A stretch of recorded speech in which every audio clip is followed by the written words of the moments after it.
Hello and welcome. We are here with more members of the 118th Congress. Before we get into the video, though, couple of notices. One, a few videos back on one of my news videos, when I was getting news and politics of the day, um, I got angry. I always get angry. I've got anger issues. I ain't gonna lie.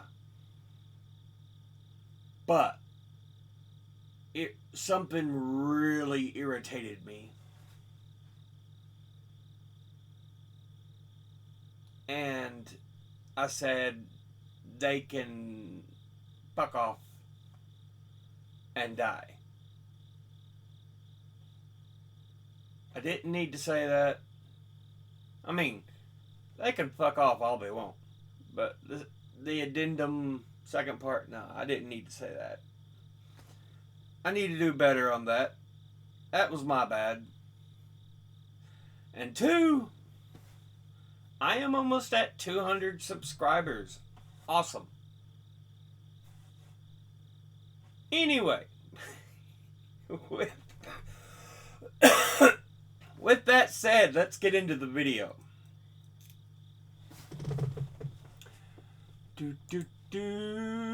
Today we are looking at Senator John Thune, who is one of the two senators for the state of South Dakota. He is a Republican, and before he took office, he was preceded in office by Tom Daschle. Now, let's go ahead and look at who he is as an individual. He was born in Pierre, South Dakota on January the 7th, 1961. Graduated from Jones County High School in South Dakota in 1979. Earned a Bachelor of Science from Biola University in La Mirada, California in 1983. Earned an MBA from the University of South Dakota in Vermillion, South Dakota in 1984. Has been the executive director of the South Dakota State Municipal League. Was on the board of directors for the National League of Cities. Was a staff member to U.S. Senator James Abdenor of South Dakota, 1985 to 1986. South Dakota State Republican Party Executive Director, 1989 to 1991. Director of the South Dakota State Railroad Division, 1991 to 1993.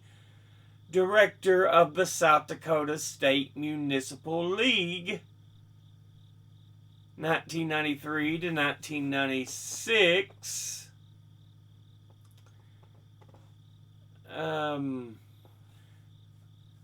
Before being elected as a Republican to the 105th and two following Congresses, so January 3rd, 1997 to January 3rd, 2003, was not a candidate for re-election to the 108th Congress in 2002, but was an unsuccessful candidate for the U.S. Senate.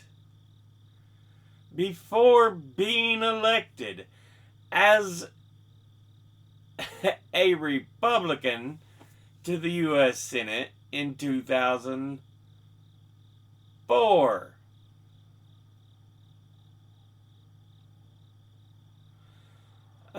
He was reelected in 2010, 2016, and again in 2022 for the term ending January 3rd, 2029. So yeah, he spent 3 terms as a representative, and he's had he's on term 3 of being a senator. Term 4, actually, because he was elected in 2004, but re-elected. He's already been re-elected 3 times, so yeah. Let's go ahead and look at the committees he is on. He is on the Committee on Agriculture, Nutrition, and Forestry, of which he's on the Subcommittee on Conservation, Climate, Forestry, and Natural Resources, and the Subcommittee on Livestock, Dairy, Poultry, Local Food Systems, and Food Safety and Security. He's on the Committee on Commerce, Science, and Transportation, of which he's on the Subcommittee on Aviation Safety, Operations and Innovation. The Subcommittee on Communications, Media, and Broadband, of which he is a ranking member. The Subcommittee on Surface Transportation, Maritime Freight, and Ports, and the Subcommittee on Tourism, Trade, and Export Promotion. He's on the Committee on Finance, of which he's on the Subcommittee on Healthcare, the Subcommittee on International Trade, Customs, and Global Competitiveness, and the Subcommittee on Taxation and IRS Oversight, of which he is a ranking member.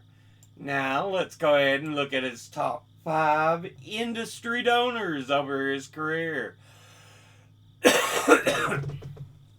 At the top, retired, who have donated $4,325,906. Next to Securities and Investment, who have donated $3,710,015. Next is Real Estate, who have donated $2,293,635.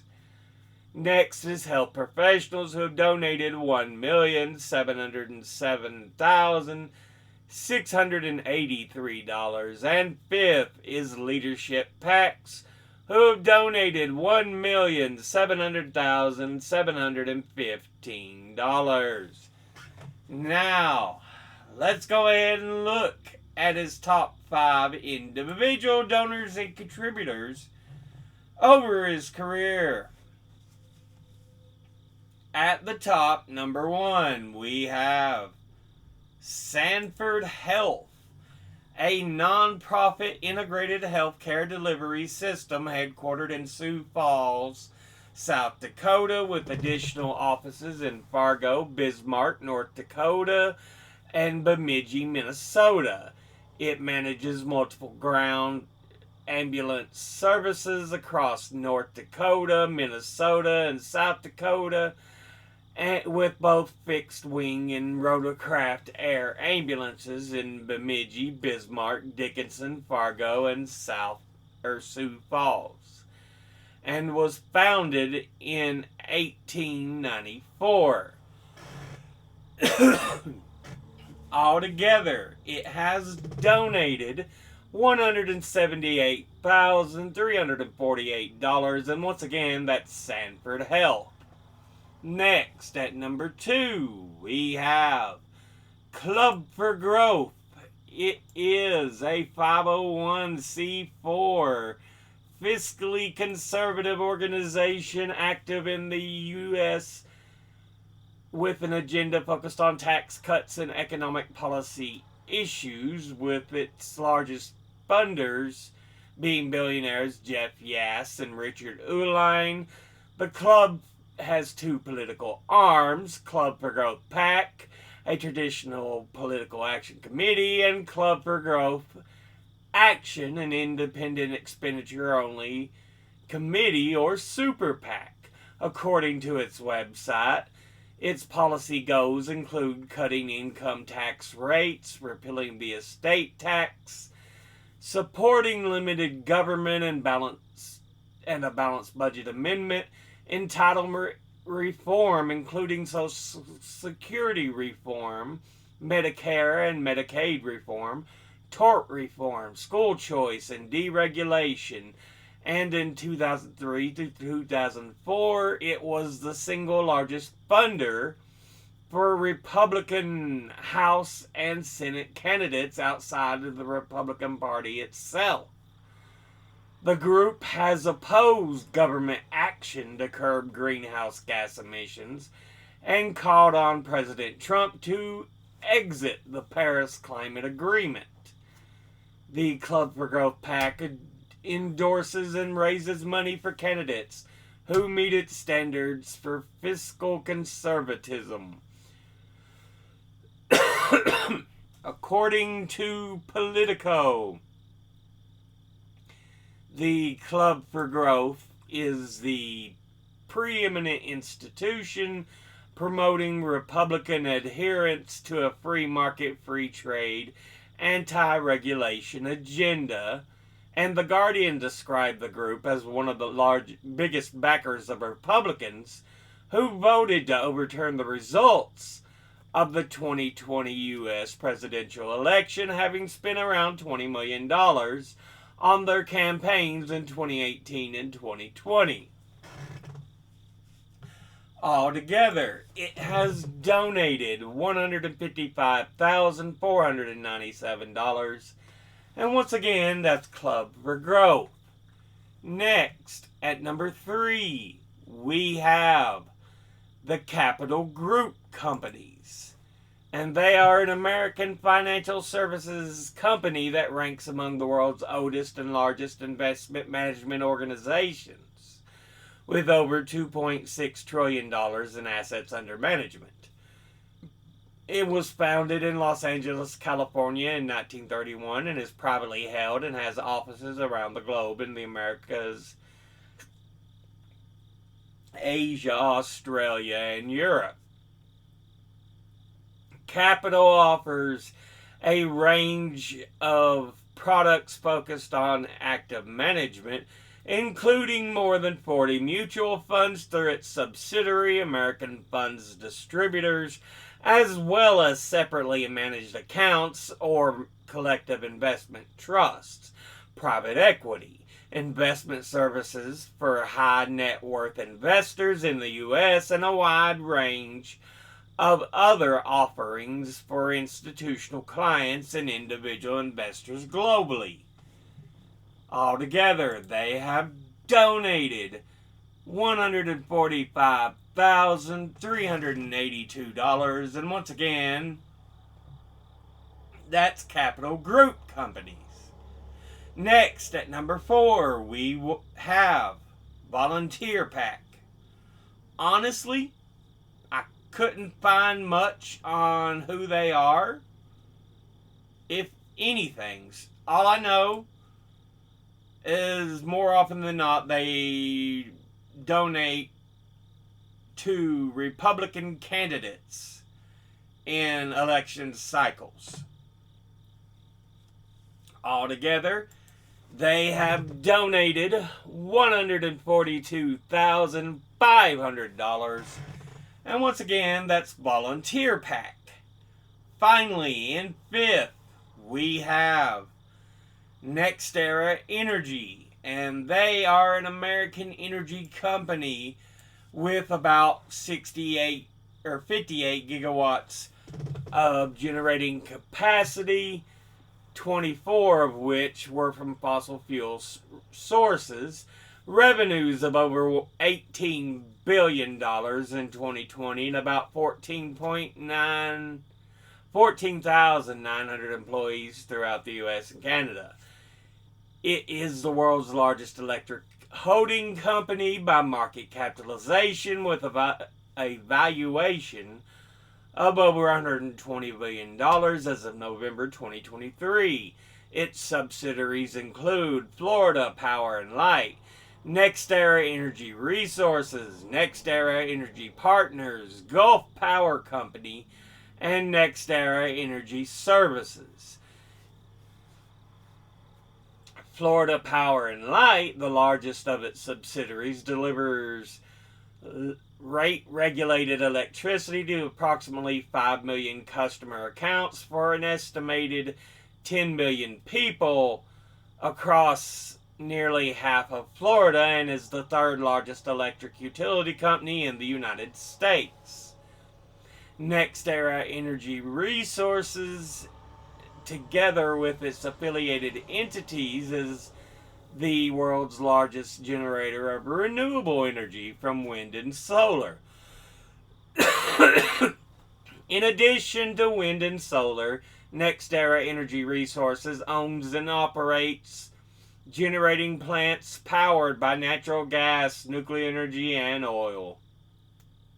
As of 2020, approximately 41% of NextEra Energy's generating capacity was from fossil fuels and non-renewables. The company ranks 167th on the 2018 Fortune 500 of the largest U.S. corporations by revenue. Altogether, it has donated $130,200. And once again, that's NextEra Energy. Now, let's look at their donors at a glance. Industry-wise, retired, absolutely wonderful. Securities and investments, ooh. Real estate, health professionals, okay. Leadership packs, boo, suck. Individually, Sanford Health, okay. Club for Growth, boo, suck. Capital Group Companies, Volunteer Pack, boo, suck. NextEra Energy, okay. Yeah, not great stuff here. But this has been a look at Senator John Thune, who is one of the two senators for the state of South Dakota. As always, educate thyself. Think, read, study, learn. Someone tells you something you have trouble believing, ask them to cite their sources. I'll be putting my sources and links in the description box below the video. Thank you all for watching. I'll see you all in the next one. Until then, later.